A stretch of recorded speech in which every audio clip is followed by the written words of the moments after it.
大家好，我是李灿，欢迎收听 Easy Mandarin Minicast 中文小播客。又来到星期五的特别节目了，特别节目当然有特别的嘉宾。当当当当，嘉宾请自我介绍一下，不要光顾着笑啊！我不开心。为什么？你不让我吃葡萄。录播客要紧还是吃葡萄要紧？我问你。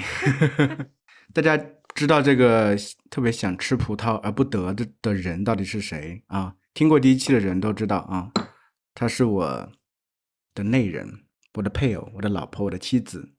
当当当当，听。今天我们聊哪个主题啊？赶紧切入正题。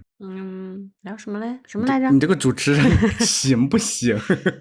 我今天想到一个主题是啊，就是我觉得很多人啊，不包括我啊，包括我。对，包括你，好像很习惯的，就是总是先预想最坏的情况。对，是的。甚至会把这个最坏情况预想的非常仔细。对，预想到一种特别耸人听闻，特别给自己会非常非常大的压力。然后甚至会不敢面对这个事情，然后带来很多的内心的不安以及焦虑等等这种情况。是吧？有。那我想问一下你啊，就是你刚用了一个耸人听闻，你的意思就是说我们这些人的渲染能力还是比较强的，是不是？很强，很强。我是觉得这种负面的焦虑的这种能量场，我跟你说，比正面的能量场起码强上10倍，真的。是这样的，我自己就是一个遇到一些事情，我非常习惯，以及非常快速就会去跳到这个事情，它要如果发生了最坏的结果，怎么办？然后呢，而且我的脑子基本上都是在想这个最坏的结果如果发生了，要怎么做？不太会去想说这个事情这样子去发展，它一定是好的结果，我很少会这样想。那你会给你带来很大的困扰吗？会。这个困扰倒是，我觉得它其实对于很多人来说，它分两种情况。一种情况就是纯粹的焦虑。对。不对，应该来说分3种情况。这个你都要想的那么仔细。对，是的。一种就是纯的焦虑，然后会感觉那件事情好像已经发生了，而且他这个发生的这个状态，他在他的脑子中思考的时候不是特别的细节，他的想象不是很细节，就是一个比较笼统的，一个大的一个画面，就是这个坏的事情，坏的结果就像一个阴影已经迫近那种感觉。是的，他就会感觉这个事情是铁定会发生的，是个不好的结果。但就是整个人就会陷在这种很不舒服、恐慌、焦虑、害怕的这个情绪里面。这是一个情况。还有一个情况呢，就是我这种情况。你不是属于第一种情况是吧？我不是。我双手叉腰，你说呢？大家可以脑补一下什么是双手叉腰啊。我是属于就是有焦虑的情绪，但是我同时在脑子中那个想象的画面是很细节的就是这个事情它究竟是怎么发生的，然后以及它发生的状态是什么样的，包括一些很细节的画面，我可能都会想到，然后随之而来，我就会去想，如果这个事情真的发生了，我要做什么样的一些应对措施。对，应对措施。然后我提前可能就要去根据那些可能要发生的一些结果，我就要做一些准备。就是我会想去做一点万全的准备，以应对那个东西可能会发生，包括心理的准备。但我觉得你这种方式其实挺好的，有很多很优秀的人都有这种特质。我来再给你讲讲真正优秀的人他的模式是什么。好。就是他属于我原来跟你有聊过一个叫做，你是说第3种吗？对，第3种叫防御性悲观。防御性悲观的人，他同样是他会把这个可能性他想得非常的具体，然后同样呢他会做一些预防，然后有一些心理上的准备，一些行动上的准备之类都会有，但他不焦虑。怎么能做到不焦虑？他是认知上已经调整到了还是怎么做？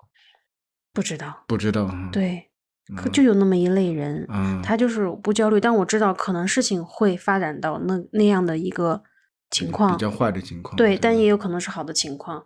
然后我如果说我大概能预见可能会有那样的情况，我需要做什么准备，我来准备就好了。然后我做了这些准备，我心里很踏实，我就很稳。他会就觉得这样子去发展，顺其自然去发展，不管发展成什么样，我都有这样的一个结果。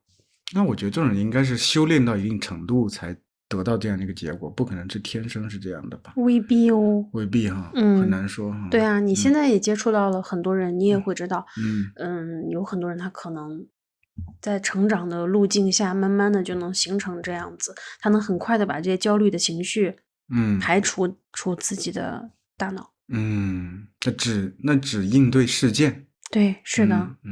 那我们就不能把这种人称为悲观的人。虽然我们在一定程度上会觉得，你为什么老想啊？就是从我们这种类型的人角度出发，就为什么老想一些最坏的结果？你不能只看到好的结果一头奔进去做就行了吗？但感觉听你这样一说，特别是其实我觉得第二种，甚至当然是第三种就不用说了。其实整体这种它都不算悲观，甚至悲观里头带一种乐观，就是相信我其实能应对这些事情的，我能找到方法去应对这些事情。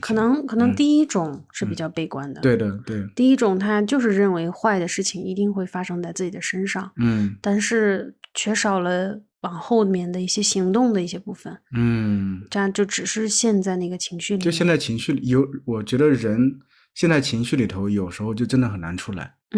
你要是能从情绪里出来，你理智脑恢复了，理智脑上线了，你能看到具体应该怎么做。就像你说你是能看到比较多的细节，该怎么办了，那其实是从你那个情绪里出来，开始理性的方式去应对这个事情了，去做一些周全的准备了。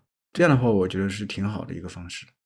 我觉得还有一个点就是在我们这第二类人里，有时候会想，我已经把最坏的结果都已经想到了，也做了准备了，那么不管这个事情怎么发展，它都不可能再低于这个下限了。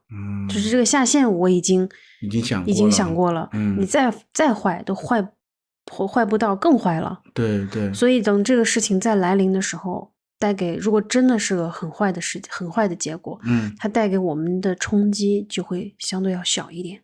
对。但你说我如果一直抱着一个这没事儿没问题，但是那个事情来的时候，可能带给我们的情绪情感的冲击就会非常的大。所以可能在这个情绪感受方面，我觉得这也是敏感度比较高的人。大家有不知道敏感度高的人，请听上一期节目。敏感度高的人，他可能就会预想到自己在这方面的这个情绪啊、感受啊，他的那个强烈的冲击会让自己会有不适，所以会提前去做一些这样的一个预防，好让自己在那个事情来临的时候，不至于对自己有一个像泰山压顶一样，或者一个倾覆一样的那样的一个很痛苦的一个状态。我不得不中间插一句话啊，刚才用了2个非常高级的词汇，泰山压顶、倾覆，这2个词汇非常非常的高级啊，大家记住啊。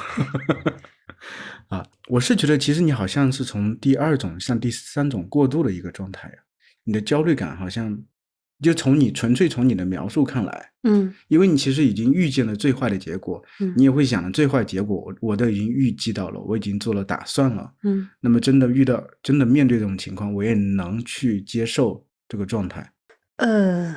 与其说接受，不如说祈求老天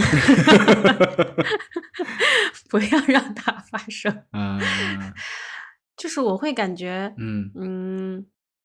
还是会希望能够把焦虑的这个成分再降低一点。对，因为在焦虑的这个情绪的包裹之下，确实不怎么舒服。是的是的。我觉得可能是还是要把更多的专注度放在那么怎么去预防，就是怎么样往第3种模式去走。当然允许自己有一部分焦虑在，因为焦虑其实不是一个贬义词，纯纯的贬义词。是的，它有时候是一些事情的推动力，它可以成为我们做一些事情的动力。但如果焦虑值过高的时候，我们可能就会被那个情绪给捆住手脚，什么都做不了。对，但是有适度的焦虑，我是觉得是没问题的，是动力的。对，所以就是不要让这个焦虑的情绪太重。如果这个焦虑的感觉非常重的时候，我们就努力的提醒自己，我现在看看有没有什么事情是我可以做的。然后比如说哈，很担心自己在未来身体可能出现健康问题。那么与其这样的担心，那我就把这个担心落实到每天的生活里，比如说充足的睡眠、健康的饮食，然后运动，就是把自己能做的部分都做了，把那部分焦虑幻化为动力，让自己在现实生活里面可以具体做些什么。对，然后这样子反而我会觉得，是一个比较好的一个能量的转换。对，我觉得是，我觉得咱们下期可以聊聊焦虑这个事情。而且我觉得确实是。我有深深的体会啊，我这个人自以为是很理性的人，但是我发现真的，一旦我进入情绪的这个漩涡里头，我就什么东西都想不通了，我就只是陷在自己的这个状态里头，我就想不到别人的状态是怎么样或怎么样，特别是面对你和孩子的时候，有时候我过多陷入自己的情绪里，我没有看到你们的状态，所以我这个时候其实不要，我觉得我应该正视自己的情绪。然后接纳自己有这样的情绪，我可能才能真正的去面对你们的情绪，才能做到理性的去面对这些情绪，而不是说陷在自己的情绪里头，然后以自己的情绪去应对你们的情绪，然后这个其实就是会导致一个很不好的一个结果。对，然后大家可能看不到这个画面。Ting 他现在正在偷偷的吃葡萄，那么我们为了满足他，让他安心的吃葡萄，而且这好像是冰葡萄，对不对？描述一下冰葡萄的吃起来的感受。它就是你需要把它稍微的放的稍微的软一点点，然后把它外衣那层皮剥掉，然后咬到嘴巴里面像冰沙一样，沙沙的口感，非常好吃，它比新鲜的葡萄好吃了2个 level。我下回应该让你做个吃播。好的啊，感谢大家的收听啊。好的，以后我们说不来真的能成型一个节目啊，Ting 的吃播节目，让他用吃播教大家学习中文啊。好的，那么今天咱们就到这里啊，下期节目再见，拜拜。